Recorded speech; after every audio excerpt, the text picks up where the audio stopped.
It's like I wrote a letter to the editor that got published in Newsweek.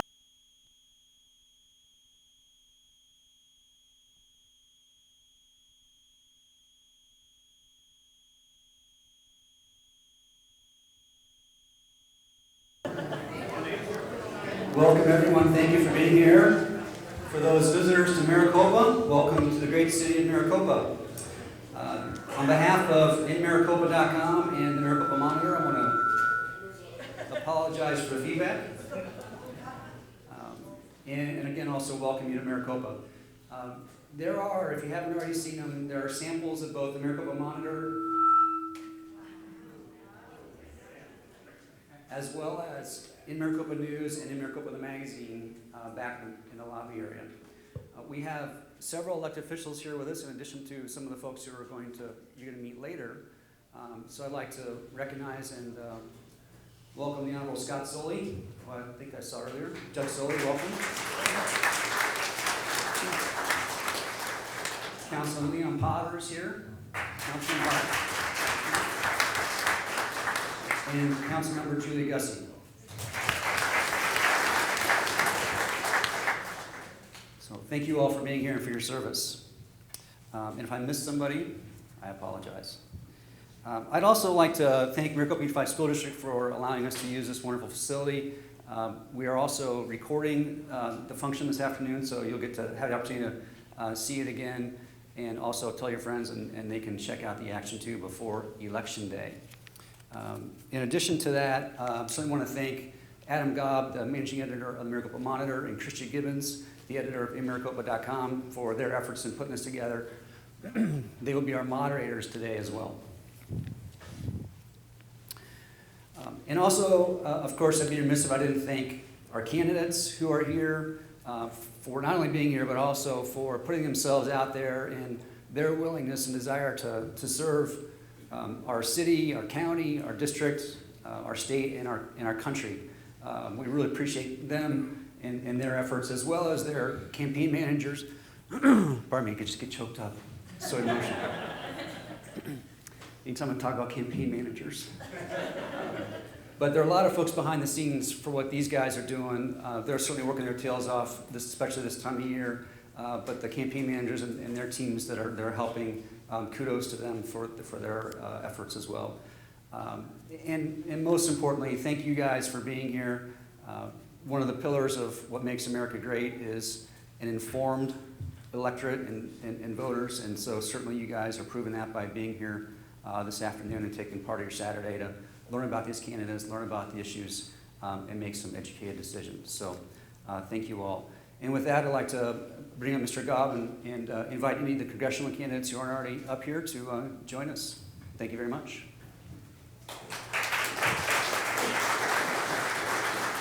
Thank you, Scott. We're going to start today's event with the Congressional District 1 candidates. We're going to start with Douglas Wade, Jonathan Paton, and Gaither Martin. All three of these gentlemen are Republicans running for Congressional District 1, which this year includes the city of Maricopa for the first time. The other Republican challenger, Patrick Gaddy, could not make it. There's also two Democrats in the race, Ann Kirkpatrick and Winona Baldenegro. Both of them as well were unable to attend, but we will proceed with these three gentlemen. The way that the event's going to work, we've got a series of questions that we've come up with as moderators, as well as questions that we've had submitted from the public. We'll be asking these gentlemen these questions. They'll have 60 seconds to respond to each question. If there's another candidate mentioned in their response, that candidate will then have 45 seconds as a rebuttal following that response.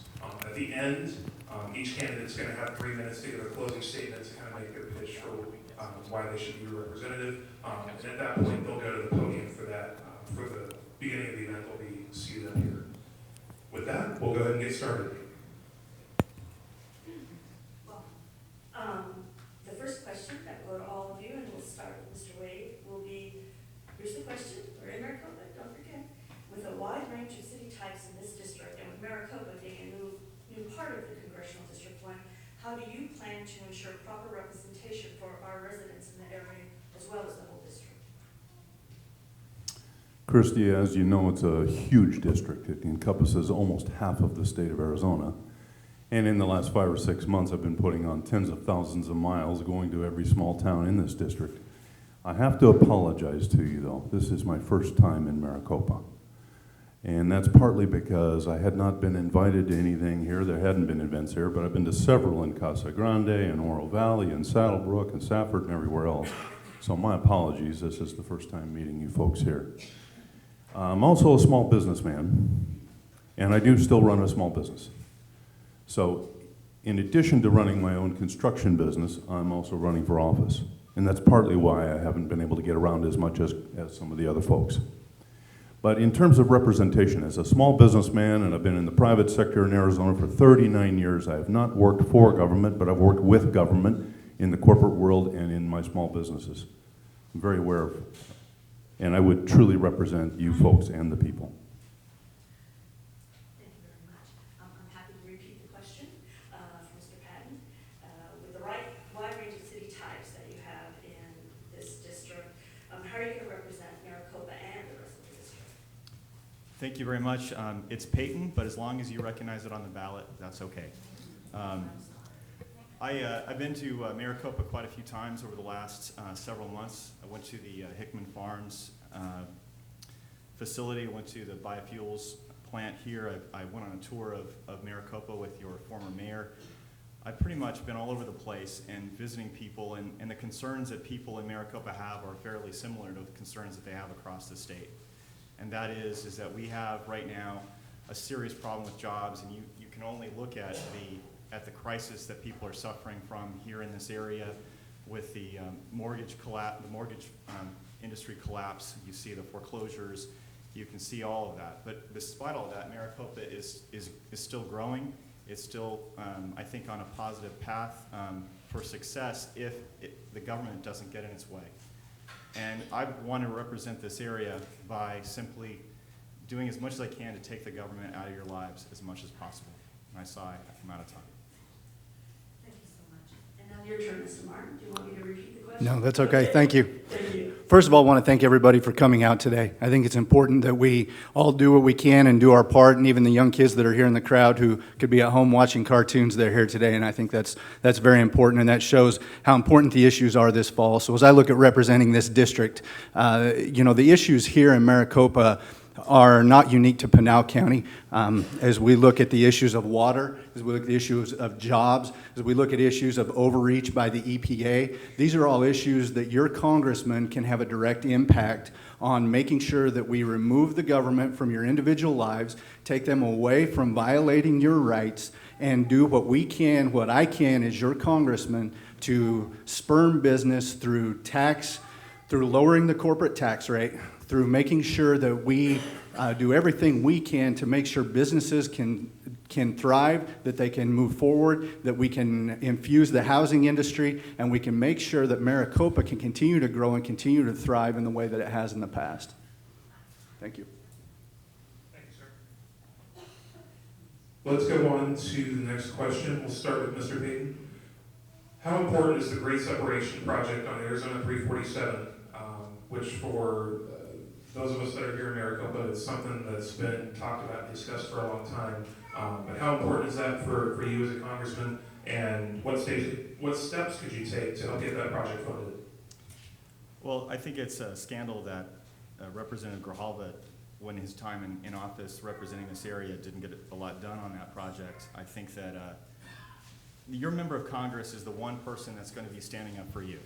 And these kinds of projects that are important for the infrastructure of this community, you have to have someone who's going to be a strong advocate, is going to go up to Washington, D.C., and explain to them this is an economically devastated area in Arizona, and we need to have somebody who's going to be able to bring these projects that are important for economic development forward. And I think leadership is very simple. You talk about it, you meet with the members of leadership, you sponsor the bills, and you fight for it. And that's what I intend to do. Thank you, sir.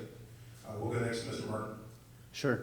And I think as we look at economic development in the rural areas, there's a fine line to walk. As conservatives, I think all of us are passionate and adamant that we would like to see the federal government as little role in the federal government in our lives individually and fiscally as we can. However, at a local level, some of our counties, some of our towns rely on federal grants and rely on some of this money in order to build roads, the water treatment plants, and other projects that will make things more economically viable here. So I think we have to always make sure that we're taking into consideration our conservative views. We don't compromise those views. We look at balancing a budget. We make sure that as your representative, I will go to work on the deficit. And as we do those things, that will spur an economic growth, which will in turn raise the tax base. As that tax base comes up, it makes it easier for projects like 347 to be handled at a local level and a county level because they have funds, and then decreases our inability or our reliance on the federal government for funding and helps us make that separation. Thank you. Thank you. Mr. Wade, would you like the question again, or? No, I got the question. Our national economy and our state economy, the situation is fairly dire, as we already know. When the federal government is spending about 1.5 trillion more than it's taking in, they essentially could spend us into oblivion in the next few years. Being from the private sector and having worked in construction in Arizona for nearly 39 years, from north to south, every part of the state, I understand the devastating effects of an economic downturn, and we're all suffering from it. When it comes to infrastructure projects, quite frankly, we don't have the money. We're broke. We need to do first things first, which is get our national economy going again, and the very best way to do that is by utilizing our own energy. But we need to free up the private sector to do that. I'm an energy voter, and I bet most of you are out there too. We need an energy business thriving in this country to get this economy going again. Thank you. Let's go for, a third quick. Really, who can't hear me? Mr. Martin, let's take it for this time first. For the residents of Congressional District 1, what parts of the Affordable Care Act are beneficial, or what should be changed?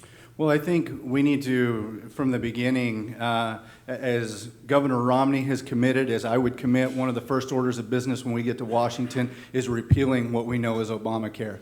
But we can't stop there. It's not just repealing what is on the table. I think we have to look at constructive solutions to our health care issues. And in rural Arizona, those are unique. We need to take into consideration the ability to sell insurance across state lines. We need to look at caps on tort reform on damages. So tort reform, so caps on damages.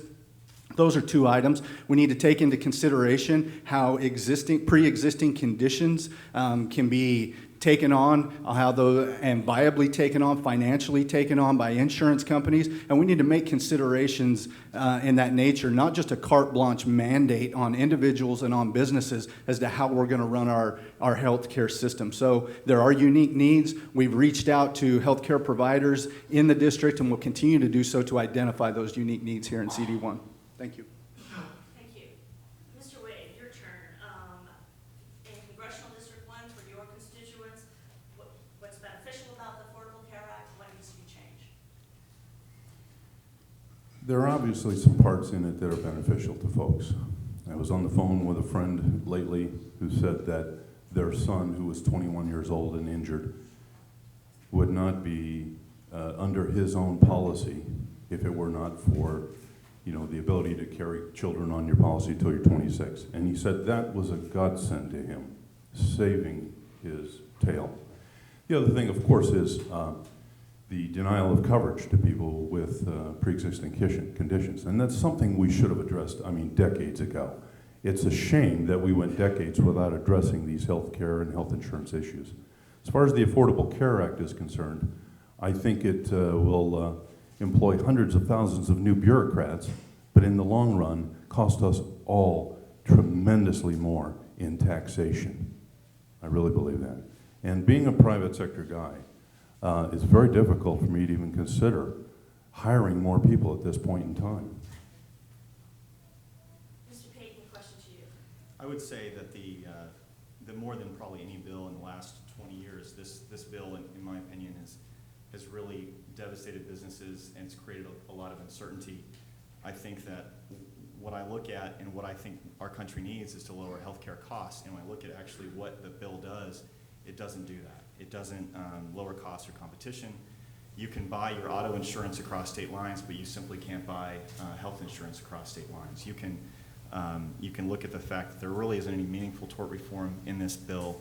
There isn't anything that actually lowers costs, and what you've done is essentially transfer the bean counters that are there in the insurance companies for bean counters that are going to be on the government side. And I think that's going to be devastating for our economy, and it's devastating for the state, and that's why I oppose it. Thank you. We're going to move on to the next question. We'll start with Mr. Wade. Congressional approval, according to a Gallup poll taken towards the end of 2011, dropped to an all-time low at 9%, which is lower than the public approval of BP during the oil spill of 2010, or even Richard Nixon during the Watergate scandal. How would you work to change the perception that Congress is trapped in a partisan gridlock? Congress is trapped in gridlock and what I call partisan paralysis. That's both sides, either party just blocking everything, and this has been going on for decades.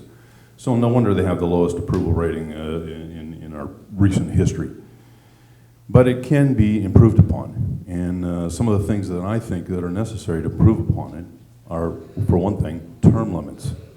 I believe that congressmen and senators go there, they become part of the permanent political class, they stay there forever, and then they forget what their purpose is. The purpose is to serve the public, and they forget that. We need to get back to a new era of real public service, and I think that means term limits for congressmen and senators. Thank you, sir. Mr. Payton? You know, I think that one of the most important things that we can do as candidates and eventually as a member, what I would want to do is to do what we're doing right now. We're talking to you directly, you're asking questions. I had some conversations with some folks in the audience right now about what they think about Social Security, what they think about different issues. Unfortunately, the one person who should be here to answer some of those questions hasn't gone to any of these debates.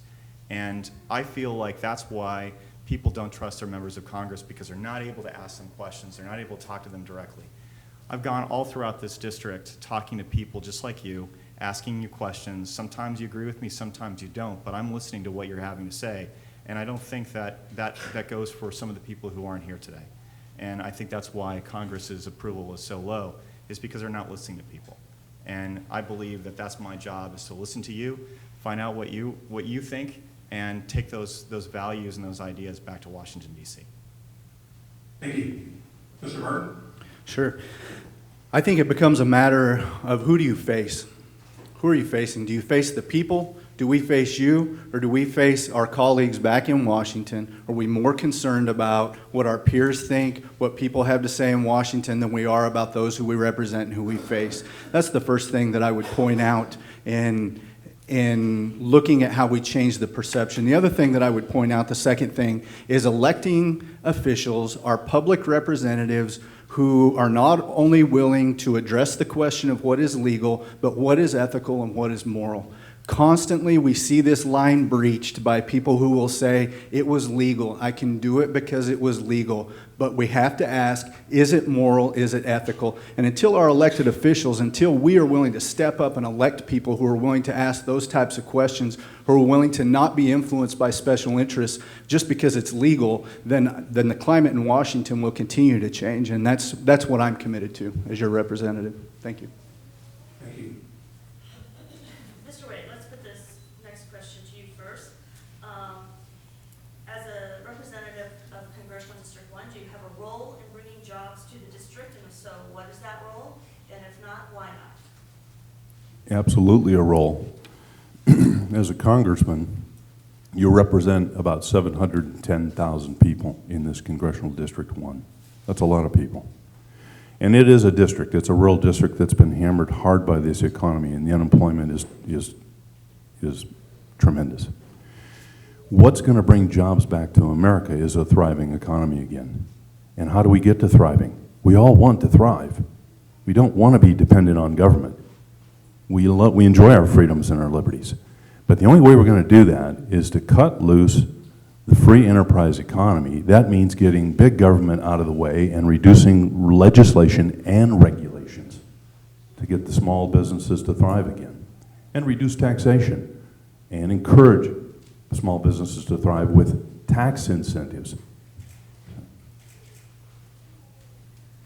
Okay, Mr. Martin, sorry, I got distracted. The same question to you about jobs for the district. Sure. You know, one of the constant themes as I travel throughout the district, and in Arizona, you have about 82% of the land in Arizona is held either by the Fed or by the state. So you have a very small part of Arizona which is actually privately held. What that means for us as constituents, as residents, as citizens in CD1, is there is no way to separate the economy from public land use issues. And when I talk about that, I mean the mines, talk about farming. We're looking at the Forest Service, the BLM, the role of the EPA with power plants and coal in part of the northern district. Down here, the EPA with dust. I even hear there's regulations coming forward on hay dust.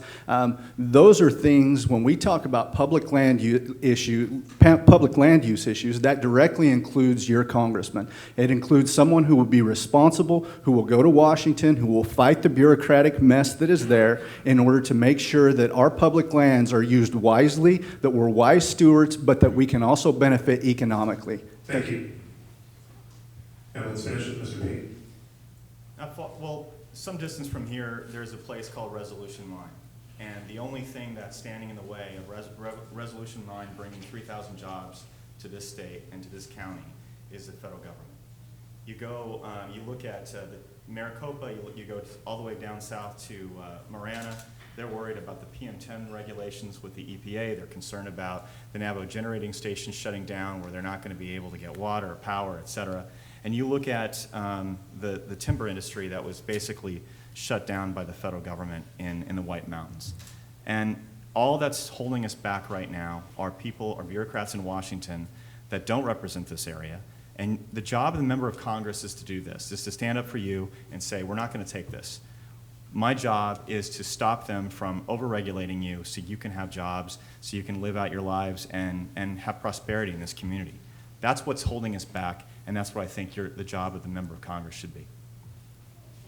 Thank you, sir. We've got a couple more questions for you. We've got 3 more to finish off. We're going to start with one on education, and we're going to start with Mr. Martin.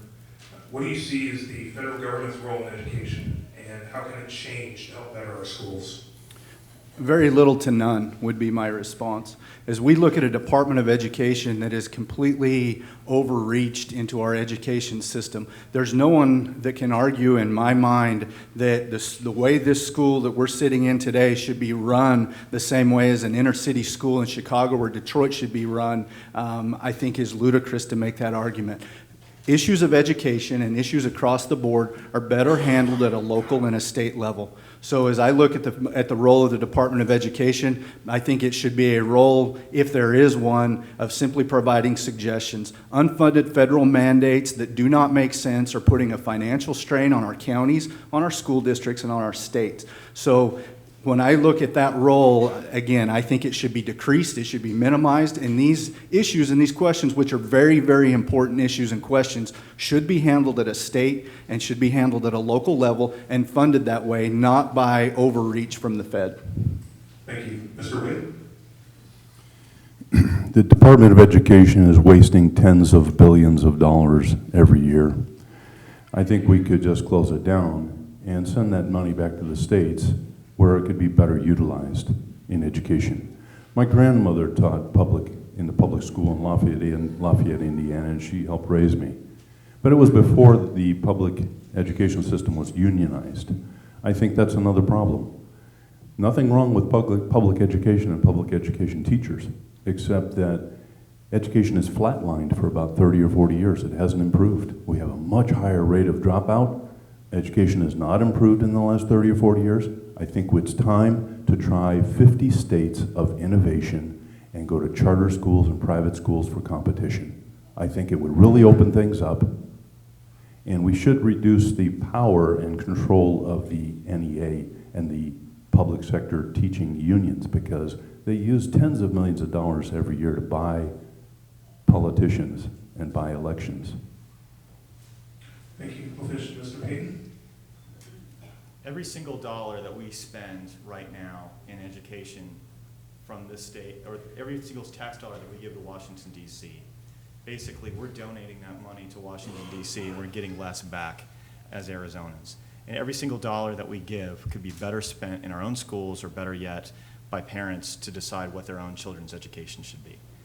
Your school districts make better decisions than they do in Phoenix, and they make better decisions than they do in Washington, D.C.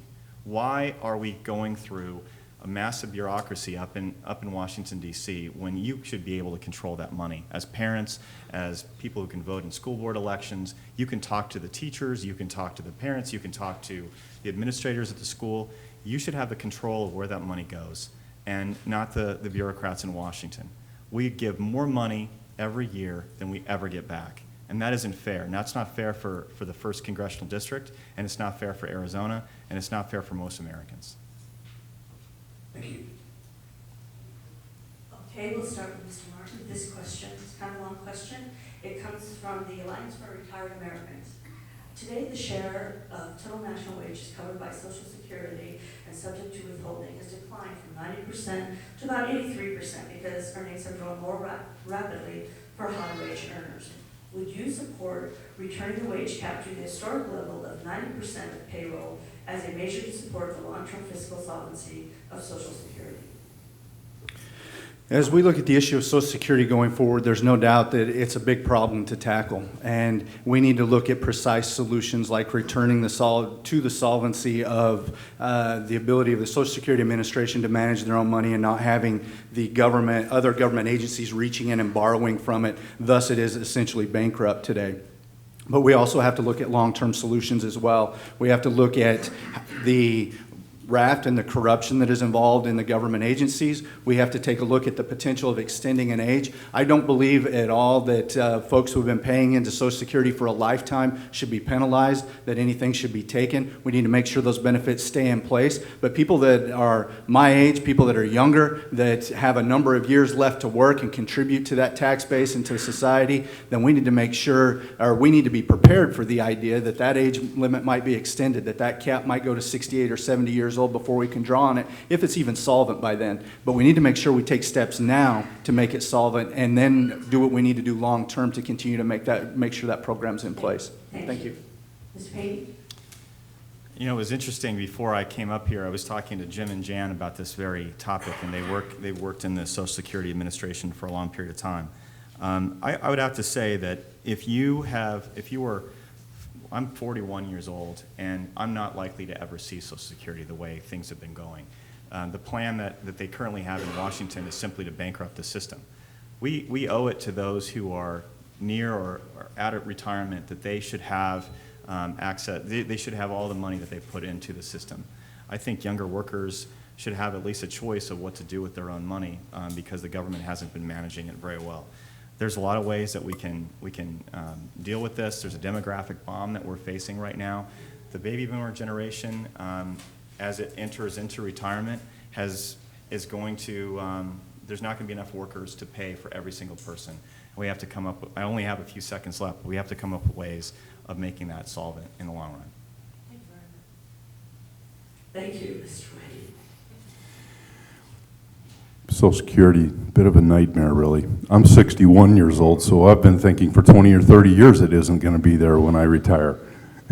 So we've been thinking that for a long time already. And according to some statistics, I was just speaking to someone, that because of the payroll tax holiday that was implemented a couple of years ago, Social Security has already gone negative. They're taking in less than they're paying out. It can be made solvent, though. There are 3 ways to do it. 1, get a thriving economy again and get the economy going by getting big government out of the way and push for our energy. That's one great way to get this economy kick-started. You asked a specific question about raising the limit, raising the level of withholding for Social Security on payroll. Yes, that's another way. Raising the age is another way. Means testing is another way. People who win the lottery, do they still deserve a Social Security check? People who make $100 million a year, should they still be collecting a Social Security check? Everything should be on the table to keep it solvent. Thank you. We're going to go to one last question, and then we'll we'll go into the closing arguments. Want to thank everybody for coming out to Maricopa and for taking the time on this. The last question's a little tricky. It gets into dealing with some of the politics of campaigns, and the question basically states, do you believe it's ethical or moral to lobby for special interest groups while serving as an elected official? And we'll start with Mr. Payton. Repeat the question again? Sure. Do you believe it is ethical or moral to lobby for special interest groups while serving as an elected official? I don't think it's ethical to lobby for special interest groups if you're in office, because it's illegal.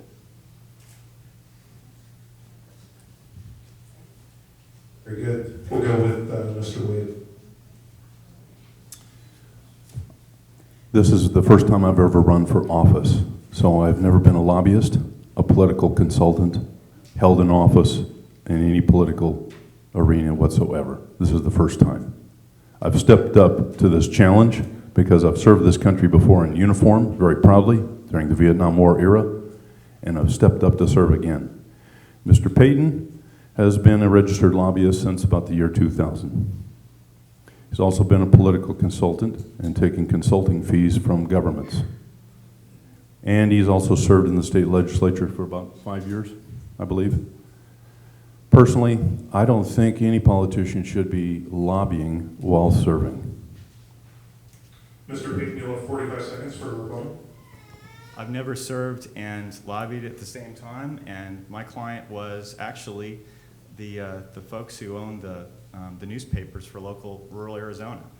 And I've also served in the United States Army as a soldier and served a tour of duty in Iraq. So I think that I'm proud of the service to my state, and I'm proud of my service to this country. Thank you, sir. Mr. Martin? There's no doubt that special interests continue to influence, and there are some unique caveats here in the state of Arizona that allow our state officials to lobby and to work with special interest groups while in office that are not that way in the federal level. As Mr. Payton mentioned, at a federal level it is illegal to do so. At a state level there are avenues that can be taken or steps that can be taken a little different than the federal level. But I don't think there's any reason there on any level that our elected officials should be allowed to take money, should be allowed to be influenced directly, and directly I mean through dollars, when they're making decisions that affect us individually. I don't think that that's moral. I don't think that it's ethical. I don't think that's something that we should embrace, and I think that's something that if we have done or been a part of in the past, which I haven't, I've never run for public office before, but should be willing to walk away from and should be willing to condemn. So thank you.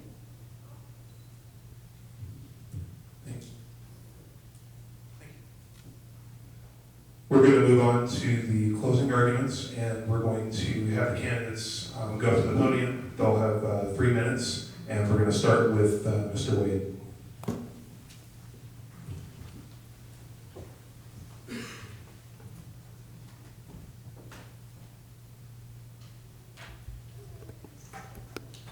I'm 6'7", so I'm not sure if this microphone's even going to reach or work for that matter. But thank you very much for this invitation. It's actually quite warm in here, so if you don't mind, I'm going to about time to take this thing off. I've spent most of my life in just working attire as a working man. I grew up in Indiana, came out west after my service in the U.S. Army. I was honorably discharged from the 10th Special Forces. I put myself through college utilizing the GI Bill.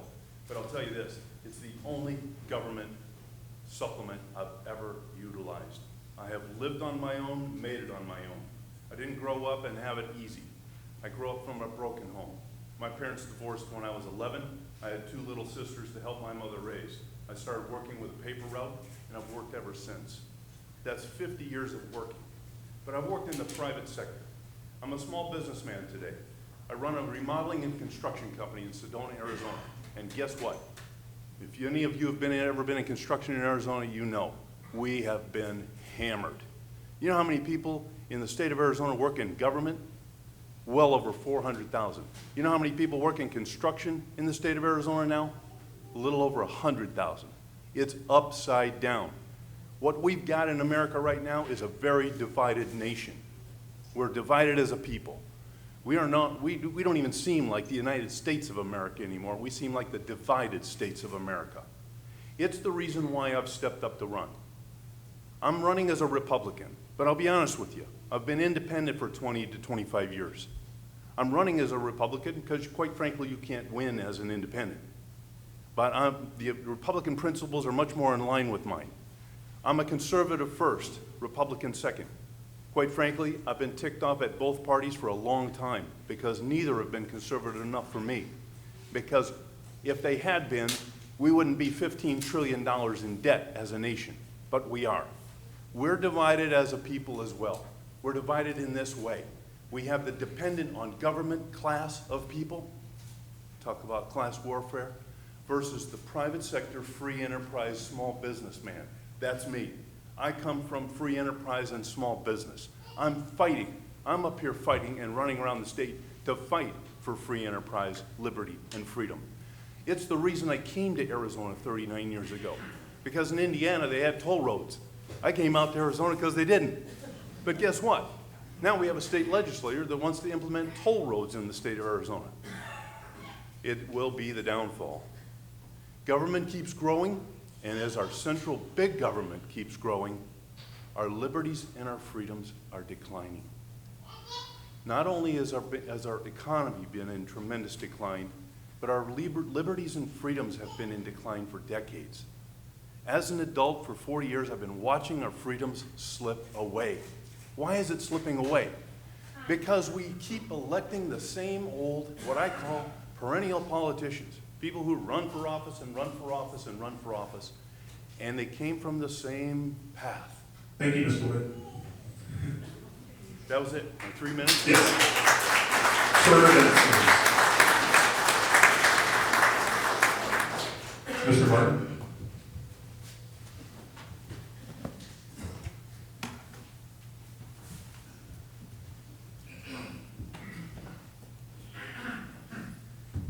I'm not quite 6'7", so I'll try to make this work. Again, I want to thank everybody for coming out today. You know, there's going to be a lot of candidates today who are going to speak. They're going to express their views. We have a lot of different views across the table, and that's what makes America great. I'm proud to be a citizen in this country. I'm eternally thankful for the opportunity to travel around this district and meet great people like you, people who are concerned, people who are committed, people who are willing to take away from their weekend, from their time to come and talk about important issues. Because, ladies and gentlemen, this fall, we are going to have the opportunity to make a choice for our country, to make a choice for the path that we want. Do we want to continue to espouse principles that allow our government to grow, that impede on our individual liberties, and that will continue to infringe on the rights that we have as citizens?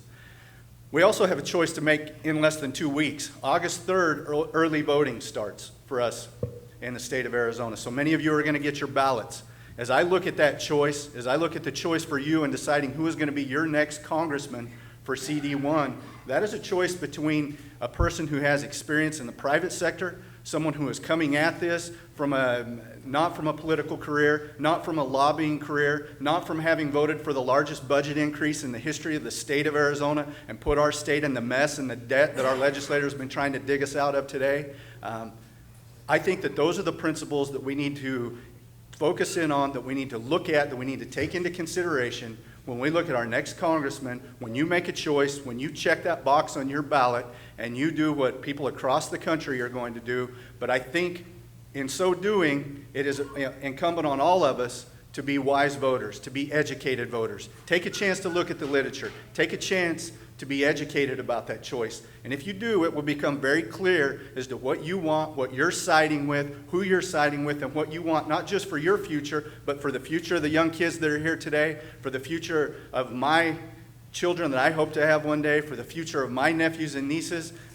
Those are the things that are important to me. We need to get back to the Constitution. We need to make sure that our federal government does not continue to impede on our individual rights. We need to put Arizona back in a place as a leader in the country, and CD1 in that position as well. I think we should expect and need to expect from our congressional leaders that we can look at our congressmen, we look at our elected officials with pride, and we don't look at that 9% rating. We aren't happy with that. We're not content with that. And that comes from your choice this fall in a couple weeks when you check that box and when you go to the ballot. I'm grateful for the opportunity to run. I'm grateful for the opportunity to represent you. I'm grateful for this country and for the freedoms that it offers each and every one of us. And I appreciate you being here today and look forward to your vote. Thank you. We'll finish with Mr. Payton.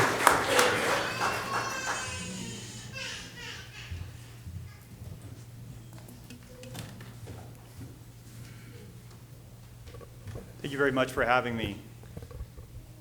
I've served in the Arizona State Legislature for 6 years.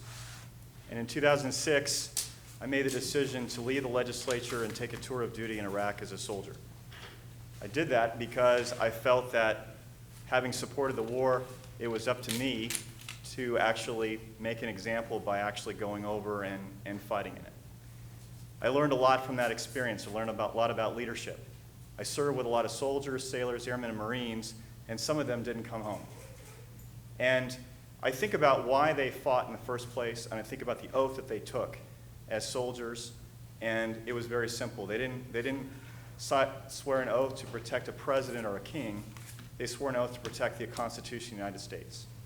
When I look at what's happening in our country right now, we see all kinds of problems across the board, and I know for a fact that those problems are surmountable, but they're only surmountable if we do what our forefathers started, which was follow the Constitution in the first place. That's why I'm running for office. I think that our country has gotten off track. I look at the bills, I look at the regulations, I look at the spending, I look at all of it, and I feel like we're going on the wrong direction. And we need to have a member of Congress who's going to hold the president, whatever party he may be in, accountable for what he does and what he says. I don't think that's been happening. For 2 years, Ann Kirkpatrick was the representative of this area. She's not here today. We've gone, I might not agree with everything my opponents say, but we've been to 15 debates together. She hasn't been to one. You need to ask yourself the question, coming into November, do you want someone who's never been here, is never willing to talk to you, never willing to answer your questions, to be your next member of Congress, or do you want someone who's going to stand before you, whether you agree with them or not, they'll answer your questions and they'll answer them honestly. That's why I'm running. I want to protect this Constitution, I want to protect this republic, and I want to thank you for being a part of this republic today and asking these questions. Thank you very much.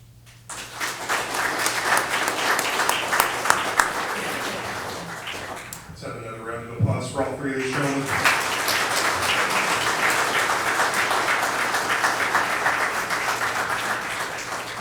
Thank you to each of you for being here, and we truly appreciate it. We're going to take a quick 5-minute break. There is water and some snacks out in the lobby. Take a few minutes to answer or talk to any of these gentlemen. We're going to bring up the Pinal County Supervisor District 4 candidates next.